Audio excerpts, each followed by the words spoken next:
കൃപാസന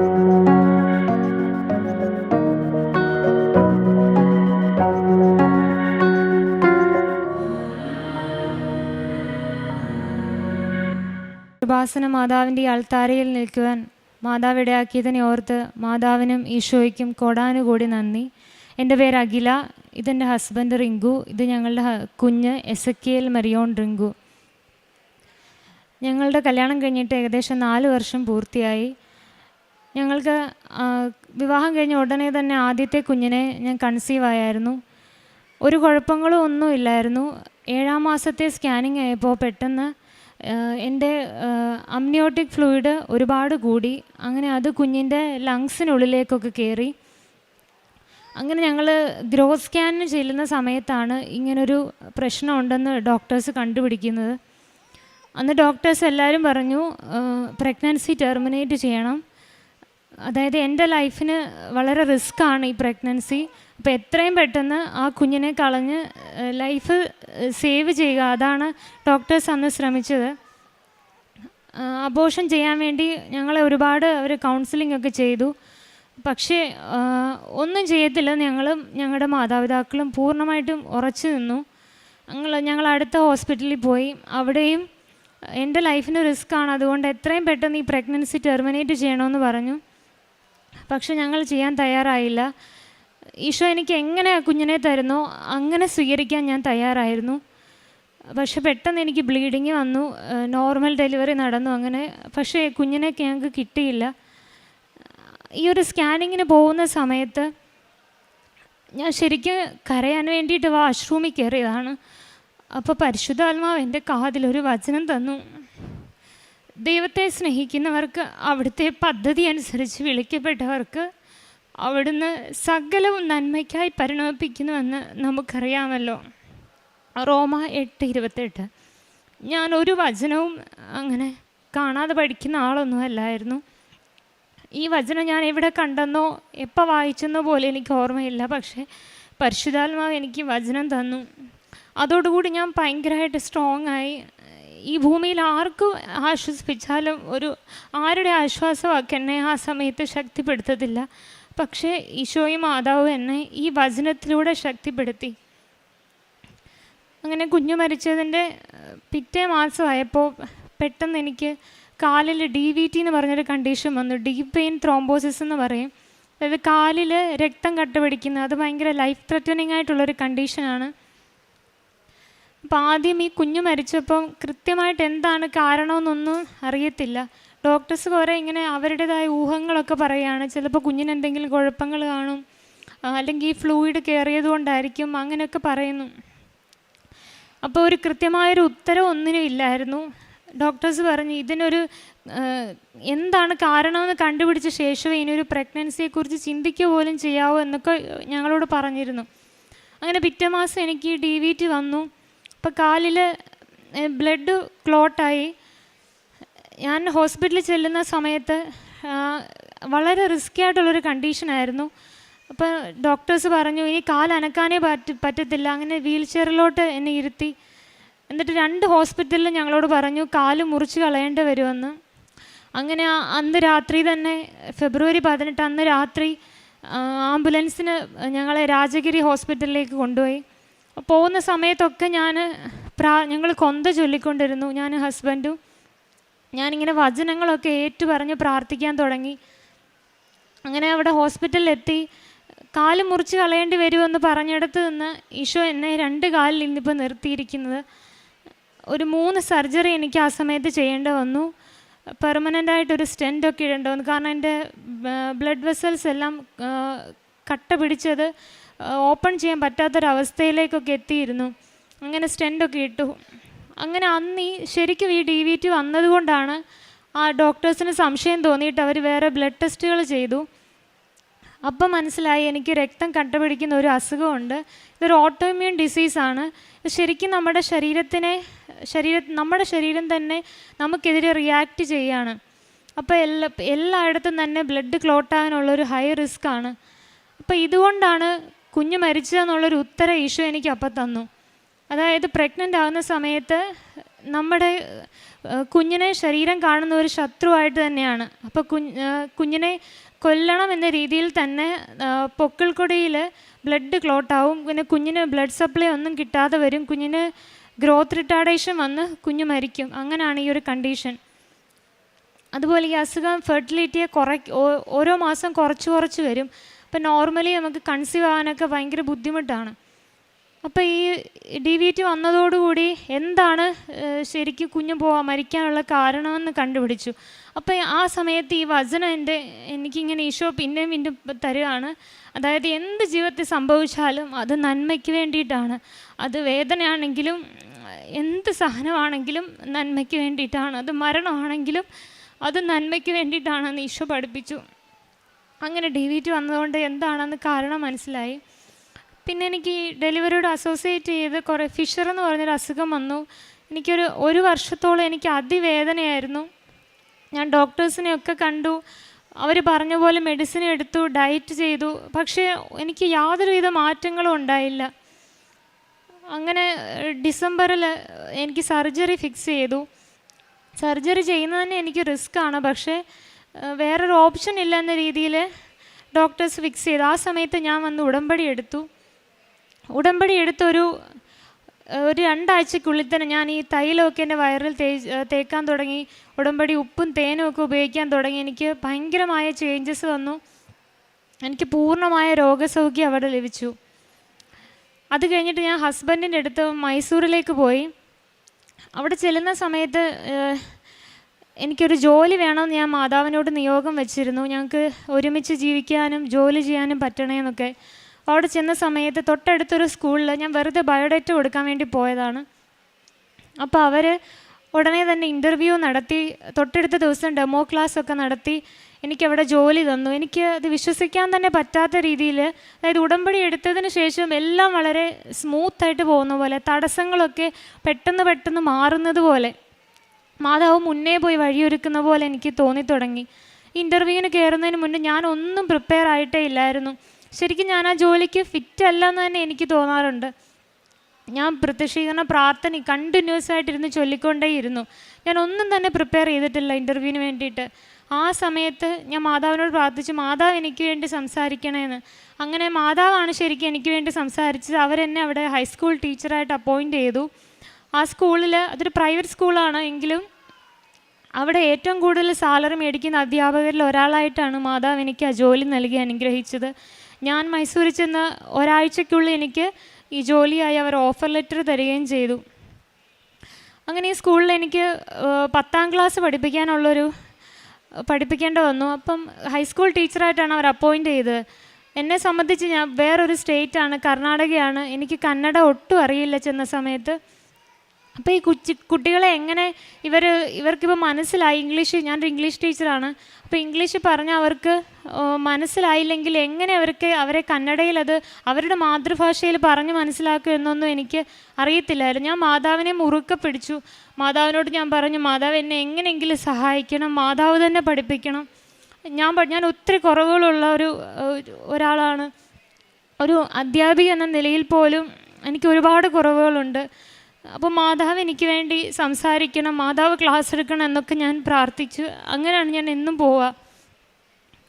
അങ്ങനെ അവിടെ 10ാം ക്ലാസ്സിലേക്ക് അവിടെ അവരെ പഠിപ്പിച്ചു തുടങ്ങി. അപ്പോൾ ക്രമേണ എനിക്ക് ഓരോ കാര്യങ്ങളും, ഇപ്പോൾ കന്നഡ ആണെങ്കിൽ ഓരോ വാക്കുകളൊക്കെ എന്നെ ഇങ്ങനെ മാതാവ് പഠിപ്പിക്കുന്നുണ്ട്. അങ്ങനെ ഞാൻ കുട്ടികളോട് നല്ല രീതിയിൽ അവരെ മനസ്സിലാക്കത്തക്ക രീതിയിൽ പഠിപ്പിക്കാൻ മാതാവ് എന്നെ സഹായിച്ചു. മാതാവ് തന്നെ എല്ലാം മുന്നിൽ നിന്ന് ചെയ്യുന്ന പോലെ എനിക്ക് തോന്നി. അപ്പം ഞാൻ ഈ കുഞ്ഞുങ്ങളോടും ഈ ഉടമ്പടിയെക്കുറിച്ചും എനിക്ക് ജോലി കിട്ടിയ കാര്യവും ഒക്കെ പറഞ്ഞ് ഈ ഉടമ്പടി തൈലം ഇവരുടെ പബ്ലിക് എക്സാമിൻ്റെ സമയത്ത് ഇവർക്ക് നെറ്റിയിൽ തേച്ച് കൊടുക്കും. ആ സ്കൂളിൽ ഒരൊറ്റ ക്രിസ്ത്യാനി കുട്ടികൾ പോലും ഇല്ല, എല്ലാം അക്രൈസ്തവരാണ്. പക്ഷേ ഞാൻ പറഞ്ഞത് കുഞ്ഞുങ്ങൾക്ക് ഭയങ്കര വിശ്വാസമാണ്. അവർ ഈ പ്രാർത്ഥന ചൊല്ലുകയും ഈ ഉടമ്പടി തൈലം തേക്കാൻ വേണ്ടി അവർ എക്സാമിന് മുമ്പ് ഇങ്ങനെ ക്യൂവിൽ വന്ന് നിൽക്കും. അങ്ങനെ എക്സാം അടുക്കുന്ന ഒരു സമയമായി. അപ്പോൾ അവിടുത്തെ സ്കൂളിലെ ഒരു രീതി എന്ന് പറഞ്ഞാൽ എല്ലാ അക്കാഡമിക് ഇയറിൻ്റെ അവസാനമാകുമ്പോൾ അവർ പുറത്തുനിന്ന് വേറെ ടീച്ചേഴ്സിനെ, റിട്ടയർഡ് ആയിട്ടുള്ള പ്രിൻസിപ്പൽസൊക്കെ വന്നിട്ട് നമ്മുടെ ക്ലാസ് ചെക്ക് ചെയ്യും. ക്ലാസ് മോശമാണെന്നുണ്ടെങ്കിൽ അവർ ചിലപ്പോൾ നമ്മളെ ജോലിയിൽ നിന്ന് പറഞ്ഞു വിടും. അപ്പം നല്ല ക്ലാസ് ആണെങ്കിൽ നമുക്ക് അതിനനുസരിച്ചുള്ളൊരു അപ്രിസിയേഷൻ കിട്ടുകയും ചെയ്യും. അങ്ങനെ എനിക്കും ക്ലാസ് എടുക്കേണ്ട ഒരു അവസരം വന്ന സമയത്ത് ഞാൻ മാതാവിൻ്റെ കാശ് കയ്യിൽ മുറുക്കെ പിടിച്ചിട്ടാണ് ഞാൻ ക്ലാസ് എടുക്കുന്നത്. പക്ഷേ ഞാൻ ഇതുവരെ എടുത്തിട്ടുള്ള ക്ലാസ്സുകളിൽ വെച്ച് മോശം ക്ലാസ്സായിട്ടാണ് എനിക്ക് തോന്നിയിട്ടുള്ളത്. എന്നിട്ട് ഞാൻ മാതാവിനോട് പ്രാർത്ഥിച്ചു, മാതാവെ എന്നെ മാനിക്കണേ, മറ്റുള്ളവരുടെ മുന്നിൽ ഒരിക്കലും നാണം കെടാൻ ഇടയാകല്ലേ എന്ന്. ഈ ക്ലാസ്സിന് ശേഷം ഇവർ നമ്മൾക്കൊരു റിവ്യൂ തരും. അത് സ്കൂൾ മാനേജറിൻ്റെയും പ്രിൻസിപ്പലിൻ്റെയും ഒക്കെ മുന്നിൽ വെച്ചിട്ടാണ് തരിക. പോസിറ്റീവ്സും നെഗറ്റീവ്സും ഒക്കെ പറയും. അപ്പോൾ ഒരിക്കലും നാണം കെടേണ്ട വരല്ലേ എന്ന് പ്രാർത്ഥിച്ചു. അങ്ങനെ ഞാൻ ക്ലാസ്സിന് ശേഷം ഇവരെന്നോട് റിവ്യൂ പറയുമ്പം അവരെല്ലാം പോസിറ്റീവായിട്ട് മാത്രമാണ് പറയുക. ഞാനപ്പം മാതാവിനെ, എനിക്ക് സന്തോഷം കൊണ്ട് എൻ്റെ കണ്ണ് നിറഞ്ഞു. എൻ്റെ മാതാവെ, ഞാൻ ആ സ്കൂളിലെ മറ്റധ്യാപകരെ വെച്ച് ഞാനാണ് ഏറ്റവും ജൂനിയർ, എനിക്ക് മാത്രമേ കന്നഡ അറിയാത്തത്, എനിക്കാണ് വലിയ എക്സ്പീരിയൻസ് ഇല്ലാത്തത്. എങ്കിൽ പോലും ഈ കുറവുകളൊക്കെ ഉള്ളപ്പോഴാണ്, ശരിക്കും കുറവുകളിലാണ് ദൈവത്തിൻ്റെ ഒരു കൃപ നമുക്ക് പ്രകടമാകുന്നത്. Not by merit but by grace. എൻ്റെ ഒരു കഴിവ് കൊണ്ടേ അല്ല, ദൈവത്തിൻ്റെ കൃപ കൊണ്ട്. അങ്ങനെ ആ വർഷത്തെ ഹൈസ്കൂൾ സെക്ഷനിൽ ബെസ്റ്റ് ടീച്ചർ അവാർഡ് എനിക്ക് തന്നു മാതാവ്. പിന്നെ 10ാം ക്ലാസ് നമുക്ക് എല്ലാ ദിവസവും സ്പെഷ്യൽ ക്ലാസ് എടുക്കണം. അപ്പം ഞായറാഴ്ച ദിവസങ്ങളിലും സ്പെഷ്യൽ ക്ലാസ് എടുക്കാൻ എല്ലാ അധ്യാപകരും റെഡിയാണ്. അപ്പോൾ ഇതിനെക്കുറിച്ച് സംസാരിച്ചപ്പം ആദ്യം തന്നെ ഞാൻ എതിർത്തായിരുന്നു, ഞാൻ ഞായറാഴ്ച എടുക്കത്തില്ല എന്ന് പറഞ്ഞു. അപ്പോൾ അവരെല്ലാവരും പറഞ്ഞു, എല്ലാവരും ക്ലാസ് എടുക്കുമ്പോൾ ഞാനും എടുത്തേ പറ്റത്തുള്ളൂ എന്ന് പറഞ്ഞു. പക്ഷേ പലവട്ടം എന്നോട് പ്രിൻസിപ്പൾ ഞായറാഴ്ച ക്ലാസ് എടുക്കാൻ പറഞ്ഞിട്ടുണ്ടെങ്കിലും ഞാൻ ഞായറാഴ്ച എടുക്കത്തില്ലെന്ന് പറഞ്ഞു. ശനിയാഴ്ച വരെയുള്ള ദിവസങ്ങളിൽ ഞാൻ എടുക്കാം. ഞാൻ നൈറ്റ് ക്ലാസ്സും എടുക്കാൻ തയ്യാറായിരുന്നു. നൈറ്റ് ക്ലാസ്സുകളൊക്കെ എടുത്തു. പക്ഷേ ഞായറാഴ്ച ഞാൻ ഇനി എന്ത് തരാമെന്ന് പറഞ്ഞാലും ഞായറാഴ്ച വർക്ക് ചെയ്യത്തില്ലെന്നുള്ളത് എൻ്റെ ഉറച്ച നിലപാടായിരുന്നു. അങ്ങനെ ഞാൻ ഒഴികെ ബാക്കി എല്ലാ അധ്യാപകരും ഞായറാഴ്ച ദിവസങ്ങളിലും ക്ലാസ് എടുത്തു, സ്പെഷ്യൽ ക്ലാസ്സുകൾ എടുത്തു. ഞാൻ എടുത്തില്ല. ഞാൻ മാതാവിനോട് പ്രാർത്ഥിച്ചു, മാതാവേ, റിസൾട്ട് വരുമ്പം ഏറ്റവും കൂടുതൽ മാർക്ക് എൻ്റെ സബ്ജക്റ്റിനായിരിക്കണം, എന്നെ മാനിക്കണേന്ന് പ്രാർത്ഥിച്ചു. ഞാൻ ആ വർഷത്തെ റിസൾട്ട് വന്നപ്പോൾ ആ സ്കൂളിൽ 100% റിസൾട്ട് ഉള്ളത് എൻ്റെ സബ്ജക്റ്റിന് മാത്രമാണ്. ഞാൻ കുറച്ചേ അധ്വാനിച്ചുള്ളൂ, പക്ഷേ എൻ്റെ തമ്പുരാൻ എനിക്ക് വേണ്ടി മുന്നേ പോയി എല്ലാ കാര്യങ്ങളും ചെയ്തു തന്നു. ഇപ്പം ഞായറാഴ്ച പഠിപ്പിച്ചില്ലെങ്കിൽ കൂടെയും ഈശോയും മാതാവും ആ കുഞ്ഞുങ്ങൾക്ക് വേണ്ടിയതൊക്കെ കൊടുത്തു. ഞാൻ അങ്ങനൊരു നിലപാടെടുത്തപ്പോൾ ഈശോ മാതാവ് എൻ്റെ ഒപ്പം നിന്നു. ഏറ്റവും കൂടുതൽ റിസൾട്ട് എൻ്റെ സബ്ജക്റ്റിനായിരുന്നു. എനിക്കിപ്പോഴും അത് വിശ്വസിക്കാൻ പറ്റുന്നില്ല. കാരണം കുറവുകളുള്ള എന്നിലൂടെയാണ് മാതാവ് പ്രവർത്തിച്ചത്. അങ്ങനെ ഈ 10ാം ക്ലാസ്സൊക്കെ കഴിഞ്ഞ സമയത്ത് ഞങ്ങൾ ഇനിയും അടുത്തൊരു കുഞ്ഞിന് വേണ്ടിയിട്ട് പ്രാർത്ഥിച്ചൊരുങ്ങുന്ന ഒരു സമയമായിരുന്നു. അപ്പോൾ ഞങ്ങൾ ഡോക്ടേഴ്സിനെ കണ്ടു. ഡോക്ടർ കുറേ ബ്ലഡ് ടെസ്റ്റുകളും സ്കാനിങ്ങിനും ഒക്കെ വിട്ടു. ബ്ലഡ് ടെസ്റ്റൊക്കെ ചെയ്തിട്ട് ഡോക്ടർ പറഞ്ഞു, നോർമലി ഈ ഒരു അസുഖം എനിക്കുള്ളത് കൊണ്ട് നോർമലി കൺസീവ് ആവാൻ പാടാണ്. അപ്പോൾ കുറച്ച് ടാബ്ലറ്റുകൾ എടുക്കണം. ആ ടാബ്ലറ്റ് വർക്കായില്ലെങ്കിൽ നമുക്ക് ഹോർമോൺ ഇഞ്ചെക്ഷൻസ് സ്റ്റാർട്ട് ചെയ്യണമെന്ന് പറഞ്ഞു. അങ്ങനെ ഡോക്ടർ മരുന്നുകളൊക്കെ പ്രിസ്ക്രൈബ് ചെയ്ത് തന്നു. ഒരു 3000 രൂപയോളം വരുന്ന മരുന്നുകളാണ്. പക്ഷെ ഞങ്ങൾ ഒരു മെഡിസിനും മേടിച്ചില്ല. ഞാൻ മാതാവിനോട് പലപ്പോഴും പറഞ്ഞിട്ടുണ്ട്, മാതാവേ, ഇനി എനിക്കൊരു കുഞ്ഞിനെ തരുവാണെങ്കിൽ അത് മാതാവ് തന്നതാണെന്ന് എനിക്ക് ഉറപ്പ് വരുത്തണം. പ്രഗ്നൻ്റ് ആകാൻ വേണ്ടി ഞാൻ ഒരു മെഡിസിനും എടുക്കത്തില്ലെന്ന് ഞാൻ ഉറപ്പിച്ച് തീരുമാനിച്ചിരുന്നു. അങ്ങനെ ഞങ്ങൾ വീട്ടിൽ വന്ന് ഞങ്ങൾ ബൈബിൾ എടുത്ത് വായിച്ചു. അപ്പോൾ ഹസ്ബൻഡിന് കിട്ടിയ ഒരു വചനം ഇതാണ്: ഞാൻ പ്രസവത്തോളം എത്തിച്ചിട്ട് പ്രസവം ഉണ്ടാവാതിരിക്കുമോ? ജന്മം നൽകുന്ന ഞാൻ ഗർഭപാത്രം അടച്ചു കളയുമോ? ഏശയ്യ 66:9. ഈ വചനം ശരിക്കും ഈശോ മക്കളെ തരുമെന്നുള്ളതിൻ്റെ സൂചനയാണ്. അതുപോലെ നോർമൽ ഡെലിവറിക്ക് വേണ്ടിയുള്ള ഒരു വചനം കൂടിയാണിത്. അപ്പോൾ ഈ വചനം കിട്ടിയപ്പോൾ ഞങ്ങൾക്ക് ഉറപ്പായി ഈശോ മക്കളെ തരുമെന്ന് ഉറപ്പായി. അപ്പോൾ ഒരു ടാബ്ലറ്റും എടുക്കുന്നില്ല എന്ന് വിചാരിച്ചു. ഞാൻ മാതാവിനോട് പറഞ്ഞു, എത്ര നാൾ വേണേലും ഞാൻ കാത്തിരിക്കാം, നീ തരുന്നിടം വരെ. പക്ഷെ ഞാൻ ഒരു മെഡിസിനും ഇതിന് വേണ്ടിയിട്ട് എടുക്കത്തില്ല.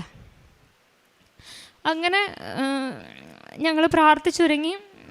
ശരിക്കും ഇമ്പോസിബിളായൊരു കാര്യമാണ്.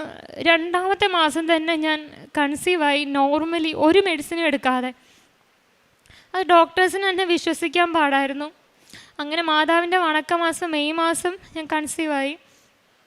അപ്പോൾ എനിക്കൊരു കോൺഫിഡൻസ് ആയി, ഇതെനിക്ക് മെഡിസിൻ എടുത്തൊന്നും കിട്ടിയ കുഞ്ഞല്ല, അപ്പം മാതാവ് തന്നതായതുകൊണ്ട് മാതാവ് തന്നെ നോക്കിക്കോളൂ എന്നൊരു ഉറപ്പുണ്ട്. അപ്പം എൻ്റെ ഒരു കണ്ടീഷൻ വെച്ച് ഞാൻ കഴിക്കുന്ന ടാബ്ലറ്റുകളൊക്കെ പ്രഗ്നൻസിയിൽ ഭയങ്കര റിസ്ക്കി ആയിട്ടുള്ളതാണ്. കാരണം കുഞ്ഞിന് വൈകല്യങ്ങളൊക്കെ വരാൻ ചാൻസ് ഉണ്ട്. അതുകൊണ്ട് അവർ മെഡിസിൻ മാറ്റി ഇഞ്ചക്ഷനിലേക്ക് ഷിഫ്റ്റ് ചെയ്യും. അപ്പം ഞങ്ങൾ രാജഗിരിയിൽ ട്രീറ്റ്മെൻറ്റ് എടുക്കുന്ന സമയത്ത്, എൻ്റെ അസുഖത്തിൻ്റെ ട്രീറ്റ്മെൻറ്റ് എടുക്കുന്ന സമയത്ത് ഡോക്ടേഴ്സ് പറഞ്ഞിട്ടുണ്ട് ഒരു ഡെയിലി 2000 രൂപയുടെ ഇഞ്ചക്ഷൻ എനിക്ക് എടുക്കേണ്ടി വരും. അപ്പോൾ ഡെയിലി 2000 രൂപ എന്ന് പറയുമ്പോൾ ഒരു മാസം 60,000 രൂപയോളം നമുക്ക് ഇഞ്ചക്ഷന് മാത്രമാവും.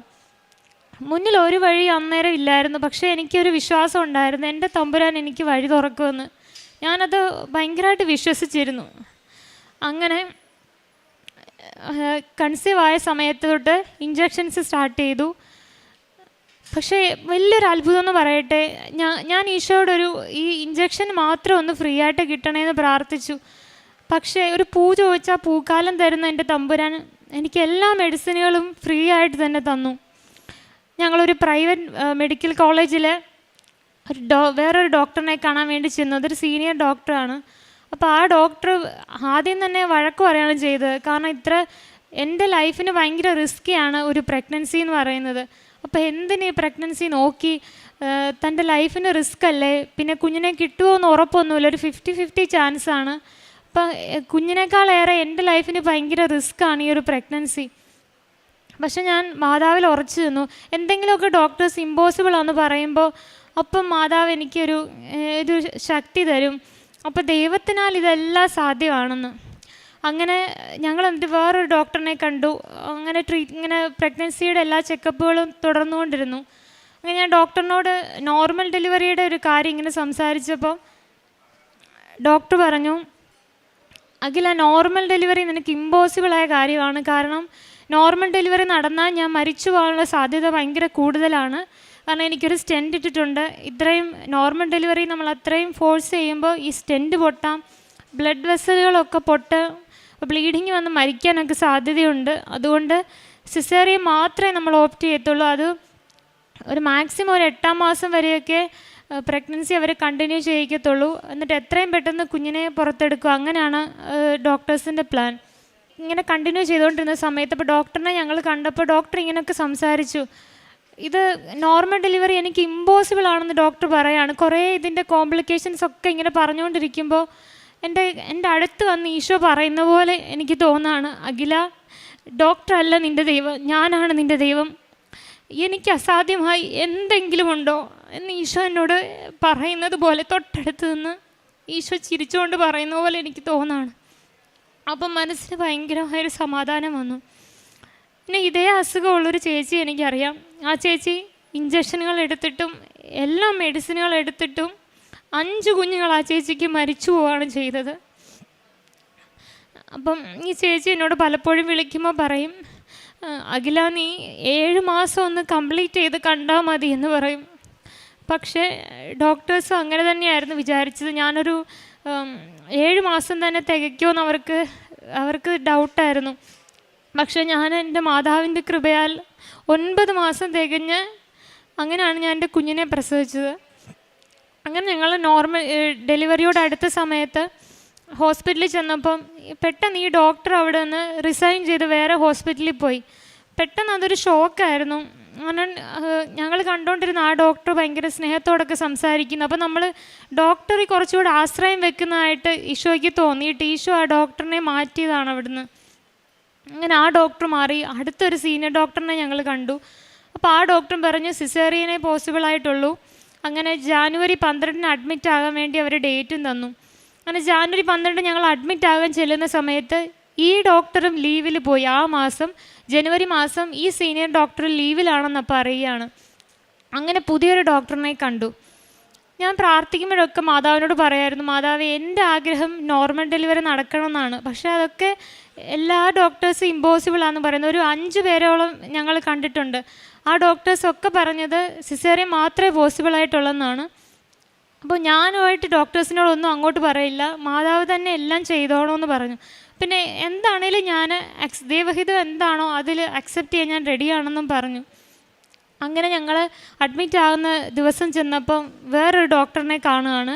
ആ ഡോക്ടർ മാത്രം പറഞ്ഞു, നമുക്ക് നോർമൽ ഡെലിവറി ട്രൈ ചെയ്യാം, എന്തെങ്കിലും കോംപ്ലിക്കേഷൻസ് വരുവാണെങ്കിൽ പെട്ടെന്ന് തന്നെ നമ്മൾ സിസേറിയൻ ചെയ്യുമെന്ന് പറഞ്ഞു. അങ്ങനെ ഈ അസുഖമുള്ളവർക്ക് സാധാരണ വരുന്ന ഒരുപാട് കോംപ്ലിക്കേഷൻസ് വരുന്നതാണ്. പക്ഷേ എന്നെ മാതാവ് ഇങ്ങനെ പൊതിഞ്ഞ് പിടിച്ച് കൊണ്ടുപോകുന്ന പോലെ എനിക്ക് തോന്നും. എനിക്ക് സാധാരണ അവർക്കൊക്കെ വരുന്നത് വെച്ചുള്ള ഒരു കോംപ്ലിക്കേഷൻസും എനിക്കങ്ങനെ വന്നിട്ടില്ല. അങ്ങനെ ആ ഡോക്ടർ മാത്രം നോർമൽ ഡെലിവറിക്ക് വേണ്ടിയിട്ട് എന്നെ റെഡിയാക്കി. അങ്ങനെ ഞാൻ ഈ വചനം പ്രസവത്തോളം എത്തിച്ചിട്ട് പ്രസവം ഉണ്ടാവാതിരിക്കുമ്പോൾ ഈ വചനം ഞാൻ ലേബർ റൂമിൽ കണ്ടിന്യൂസ് ഞാൻ ചൊല്ലിക്കൊണ്ടേയിരുന്നു. ഇനിയെല്ലാം മാതാവിൻ്റെ കയ്യിലേക്ക് ഞാൻ കൊടുത്തു. മാതാവ് എനിക്ക് വളരെ അത്ഭുതകരമായിട്ട് നോർമൽ ഡെലിവറിയിൽ എനിക്കൊരു ആൺകുഞ്ഞിനെ നൽകി അനുഗ്രഹിച്ചു. ഞാനൊരു ആൺകുഞ്ഞിന് വേണ്ടി തന്നെയാണ് പ്രാർത്ഥിച്ചതും അതെനിക്ക് മാതാവ് തരുമെന്ന് എനിക്ക് ഭയങ്കര ഒരു വിശ്വാസമായിരുന്നു. കുഞ്ഞ് ക്യാരിങ് ആയിരുന്ന സമയത്ത് തന്നെ ഞാൻ മോനാണെന്ന രീതിയിൽ കുഞ്ഞിനോട് സംസാരിക്കുകയും പ്രാർത്ഥിക്കുകയും ഒക്കെ ചെയ്യുമായിരുന്നു.